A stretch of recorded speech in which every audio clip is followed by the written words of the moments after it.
Hello everybody, welcome back to a video that I truly did not want to make. Today, we are going to talk about how to deal with failure in the context of a pretty rough meet day. So this is going to be a wrap up of the training series that we've been doing, but I also thought that this was a great opportunity to kind of talk about my process when dealing with failure. Honestly, even though the meet didn't go well, spoiler alert, meet did not go very well, I don't really see that as a failure. And I guess more accurately, what I'm trying to say is I am attempting to not view that as a failure. Because as a human being, the initial response to not doing as well as you want is, oh, I am a failure. But I talk a lot about having mental resilience on this channel and being able to tell yourself, even though the first thought says I'm a failure, the second thought is, you know what? I finished a training block through a lot of external stress, through some injuries, and I got to the point where I was ready to step on stage and compete. I competed to the point that my body would allow me to, and then, the rest of it's all gravy. It's all just a learning experience. Before I go any further, let me just take you through what happened on meet day, October 1st of this year. I competed at the USPA North Georgia Open. It was a drug-tested meet. It was a lot of fun. It was a really long day, but it did not go very well for me in terms of my lifts. I got through one good lift, which was my second attempt on squat, missed my first attempt on depth, failed my third attempt because it was 495 and strength just didn't feel like it was there for me that day. I think more so than anything, mentally, I couldn't really connect with the process on the day. Didn't really get any adrenaline rolling, didn't have tons of great focus on the lifts that I was supposed to be doing. I kind of felt disconnected, a little bit disassociated from the whole process. I don't know why. Still in a journey of self-reflection on trying to figure out why that's happening. But we live and we learn, we move on. By the time we got to my bench press, already feeling a little bit meh, no other real way to say it. First attempt missed because my back started cramping up, my lat, and I had a little bit of a downward movement of the bar. So they called me on that. So we decided to redo the attempt. 308, which is a weight that I have hit in the gym, I don't know, 5-6 times for an RPE like 7 max on a day when I'm super fatigued. So we thought it was a really solid opener, and my back just completely seized up on me on the second one. It's just not, it wasn't there. It just wasn't there. And there's no excuse to be made, more so than the fact that mentally, I just felt like I was disconnected from the meet. So that was the meet. We pulled out, we didn't finish deadlifts, we just scratched them because we didn't want to risk further injury. But what's important to me to talk about in this video with you is my process over the last couple of days. This is the 4th of October, so I've had a couple of days to ruminate and marinate on what it meant to get through my first competition. The initial thought is always, oh, what a failure I am because I couldn't finish the one thing that I've been training for the past 12 weeks.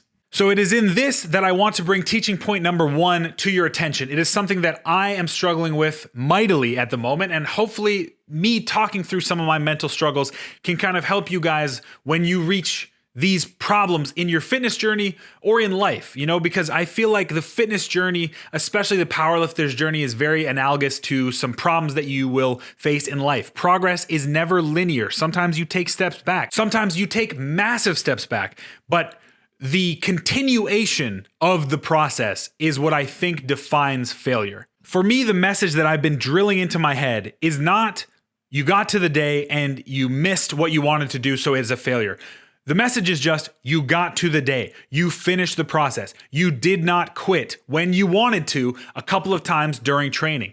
That was really something that I tried to remind myself the last few days as I'm wallowing in self-pity, which I'm trying not to do, but we're going to be honest on this channel. I'm having a tough couple of days because this was something that I really wanted to do, something that I had rooted my identity in, which we'll talk about later, but it just didn't go well for me that day. That does not mean that I'm no longer a powerlifter or that I no longer love to train, even though that's how I feel right now.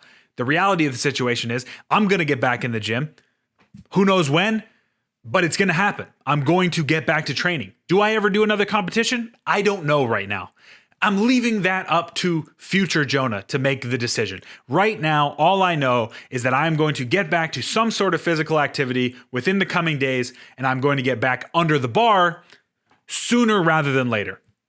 One of the main reasons I wanted to do this video, even though it feels kind of kind of like I'm self-pitying and just complaining. I don't want it to come off that way. What I want out of this is for you to see an example of someone who has missed the mark of a goal that they set for themselves and how I respond.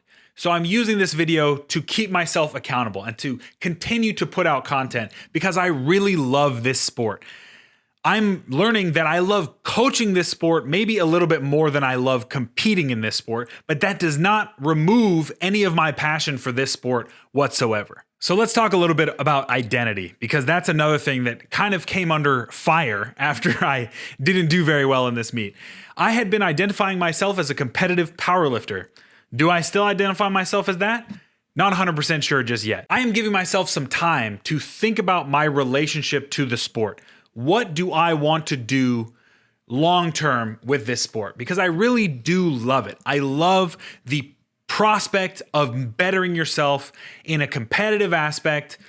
I just think that maybe my role lends itself more towards the coaching side than the competing side. I have been finding that I get more fulfillment, for lack of a better word, from seeing my clients achieve goals than from actually achieving those goals myself. Now, does that mean that I'm receiving no fulfillment? Obviously not. I still love hitting PRs. I still love the process of training, bettering myself. But the real light bulb moment, or the real, oh, this was awesome, comes from watching the people that I can teach be better. To see that moment of them realizing that they have potential to be better than what they were, that is what really drives me and keeps me going forward. So maybe that means that I shift my focus a little bit. You never say never in this life is something that I've truly learned. I don't know what the future holds, but I know day by day where I'm going to apply my focus, and that is bettering my clients and bettering myself. But I think bettering my clients is going to be top of the list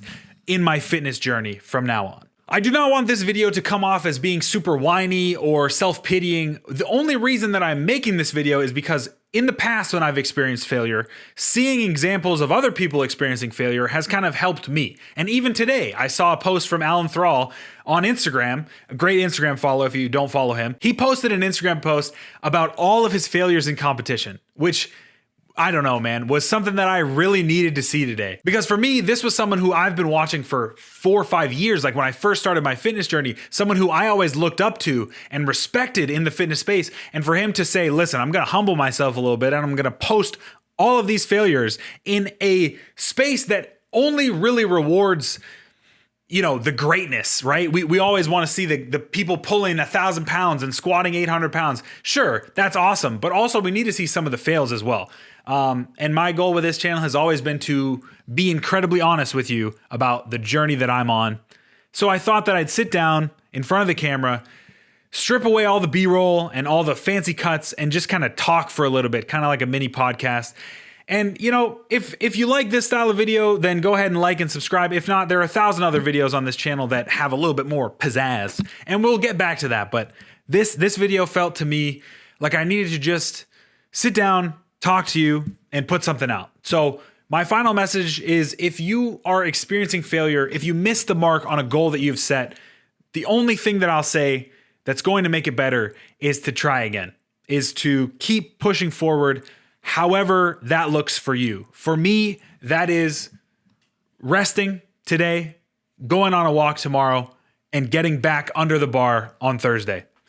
What comes after that, I don't know. But for now, that is the process that I am going to be following. And I hope that you continue to follow along. And I hope that you find the process that brings you back up out of that failure, if you're in one. Get strong and stay strong, folks. I truly cannot express my appreciation and gratitude for all of you folks watching these videos and coming along on this journey with me.